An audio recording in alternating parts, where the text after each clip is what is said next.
It's getting increasingly difficult for smartphone makers to impart distinguishing features to their flagships, but Samsung might have just hit the nail on the head by adding an innovative edge, pun intended, to its newest entrant. The dual-screen Galaxy Note Edge boasts a secondary curved display on the right side, adding a slew of new features to the UI. In this video, we're going to be looking at everything the Edge screen offers and judge whether it's really a functional addition or just a gimmick. Starting with the basics, the Edge screen measures 160 pixels in width and 2560 pixels in height.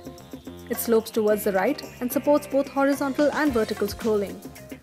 The display shows you several panels, which you can scroll through by swiping from the left or right. By default, the first panel you see is the Favorites bar. This panel has shortcuts to all your favorite apps, and you can pick and choose which ones you'd like to have displayed here. The Favorites panel is actually pretty useful, decluttering your home screen and providing easy access to frequently used apps. The next panel displays notifications and also shows you the weather at a glance. By going into settings, you can add, remove and organize the order of panels displayed.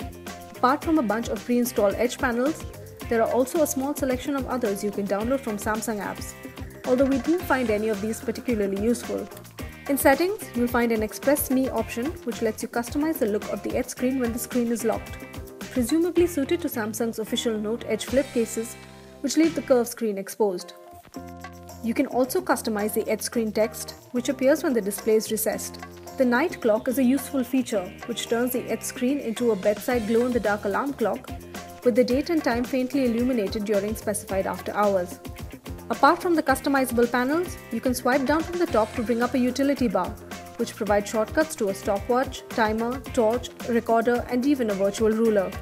While the Edge screen is a permanent fixture on the home screens, it discreetly slides out of view when you're using an app and stays hidden unless you choose to bring it back up with a simple swipe.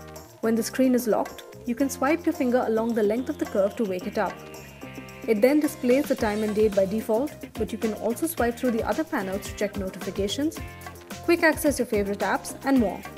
Apart from its standalone functions, Samsung has made use of the Edge screen in some of its native apps as well.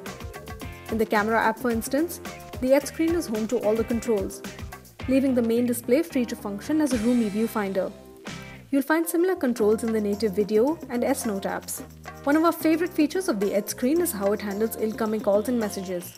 If you're using the phone, these alerts will show up only on the Edge screen, without interrupting what you're currently doing. You can then choose whether to decline or answer a call or view a message by swiping along the curved screen.